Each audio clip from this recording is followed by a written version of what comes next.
Aku musuh sejati. Niki wau yo. Masalahnya nopo?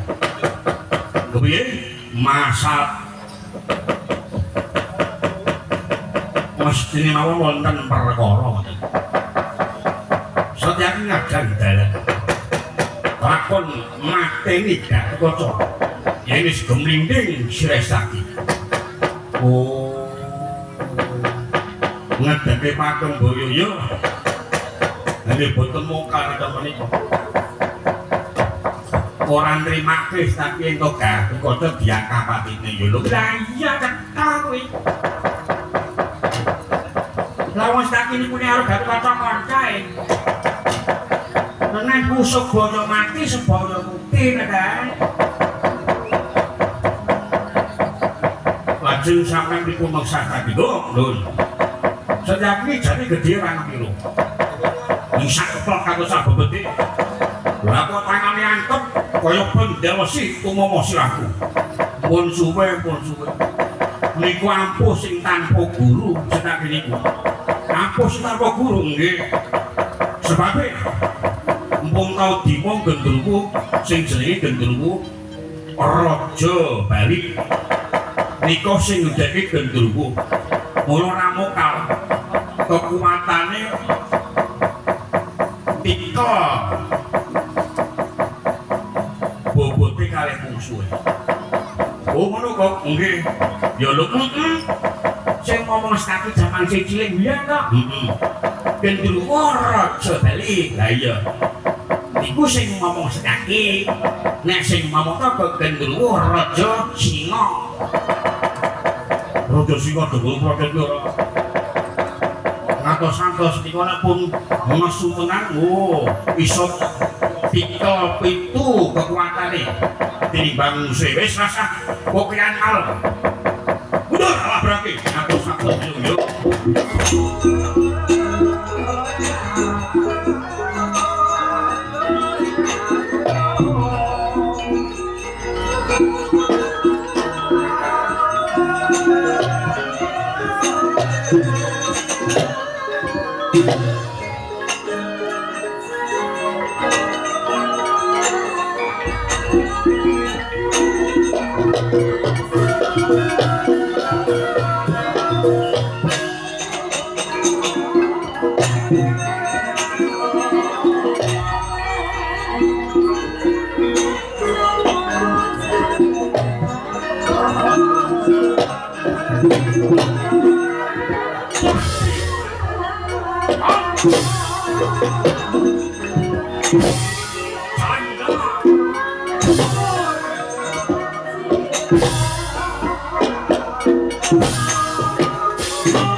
Tapi kok ngandel apa rasane mboten buku cangkong kula.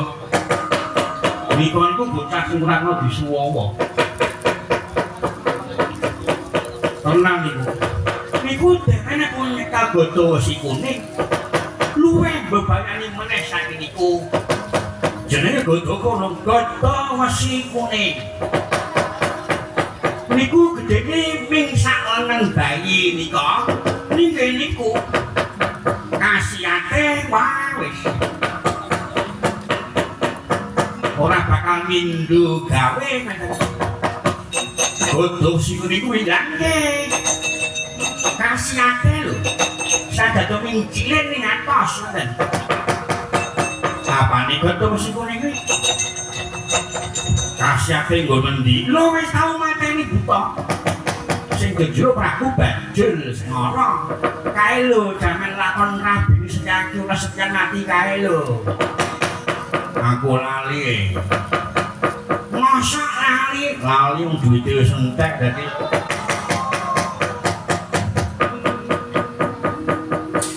tapi nek ora jon duwanten godhong si kuning buta gedhe kuwi dadi boyo putih ambyur samudra lan iki mangane apa saking muring tenan sampean maju ditutuk godhong si kuning paling pon sampean dadi tekek mula sampean mangundur ngakon aku dulu kalah ngaidu tenan aku duwe pusaka siung kaya kok lungguh sing enak gigit petut guru parang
iki mau sapa kok?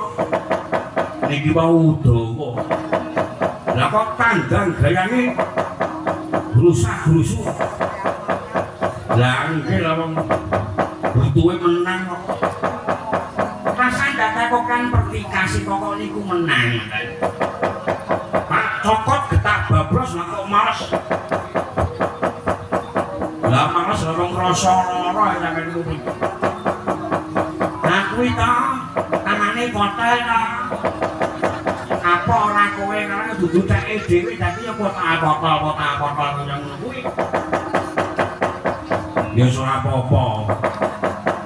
Wong anane minggu iki kok ya lu. Mulane kuwi.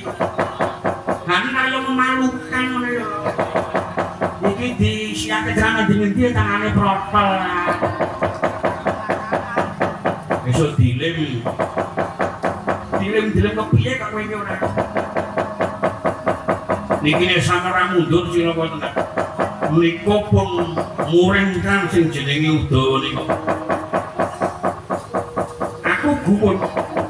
Lah kok tandane rusak-rusuk nggih. Ning nika niku duwe pangkat patih. Nika niku dadi rangkaning ratu.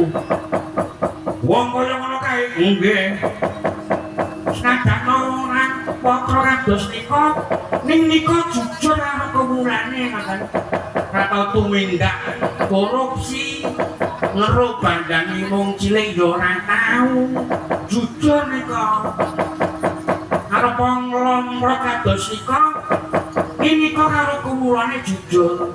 Karo wonge resik, klambine apik, minyakan wangi nek ming korupsi ya percuma ngono. Apile kaya Udawa nika nanti-nanti ning sarungan, nanti-nanti ning kaosan ning jujur. Ya kok nggih nika jujur kali kemulane. Sing jenenge Udawa niku senajan kok lare kados pangatening nika niku Kakang Kresna. Lho, Kresna kuwi atunggal wadilan nggih. Kakang Kresna niku anak Basudewa sing bareng. Nek Kresna niku anak Badraini, nek Udawa niku anake Sagopi. Ngono kok nggih. Lah kok iso duwe putra Udawa mergo jaman biyen niku Sagopi wanita sing ayu, wanita sing sustya ing warna. Sagopi kuwi nggih ning dadi pelayaning ratu sok ngladeni nek ana tamu. Gaweke wedang, goleke pacitan, mergo sok ayune Sagopi, Basudewa kepencut kalih Sagopi. Nika riyen mban Sagopi niku. Lah terus Sagopi ngerbini ngoten. Karo bapakne Basudewa ora oleh mergo anak ratu kok ngoleh mban. Terus dinehke karo Kyai Penjala sing jenenge Sagupa Wihandya Gupanya tak nehi bojo ning iki wis meteng. Sesuk nek lanang jenengana Udawa nika. Ngono kok nggih. Iso mabyur ngono sarane. Bandem matu. Mergo sok ayune Sagopi, Basudewa kepencut. Dinehke Sagupa sagonku wis tuwa. Dine bojo sing enom tur ya ayu. Ngene iku cilakane nek wong tuwa di bojo enom. Iku cilaka. Ngene iku nek pun tuyuk-tuyuk wis iso ngopo-ngopo bojone maring-maring terus ditresnani kalih Harya Prabu adine Basudewa ya anak-anak. Sagopi niku senajan to wedok ning remeran. So seneng karo sapa-sapa. Bandem patu nyatane ngono kok. Karo Prabu ya seneng. Karo Setyajid ya seneng. Kalih kula pun yen seneng Sagopi niku. Ya ora luwih ora. Boten niku pandekuna Sagupane ning meneng mawon dipun tinggal sedhe kali Sagopi. Bandeni watu ket mau lu nipang dalan mawon. Lah niku bandemi kula terus e. Udawa niku lha nyatane ya ibu kuwi gelem sedhe kok dibiwarake kok ora oleh. Ada. Ora kon katu-katu kowe kok. Ngawur wae iki kakak lho iki. Ora waton iki ra. Iki kakakku lho. katuk-katuk wae. Menengakan. Tak bilang aja kuwatir. Mundur mawon kok. Mboten mundur Cilaka Udawa niku pun nesu duwe adi sing jeneng Aji Mulut Putih. Baleni meneh. Ora waton Bandung niku kowe apa? Ngawur wae iki. Lho. Menapa nak jangkae wani-wani ijen-ijen kono tanah nang omah. Aku tengok-tengok iku ora mundur mawon. Boten mundur Cilaka sampeyan. Wes nek arep konangan iku njur piye kok. Nek konangan iku njur piye? Kowe isin apa ora? Ora isin. Nek pengen luwe konangan. Wong ejar awas. Mundur mawon, tidak mundur kok.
Acarya lan ning Monagri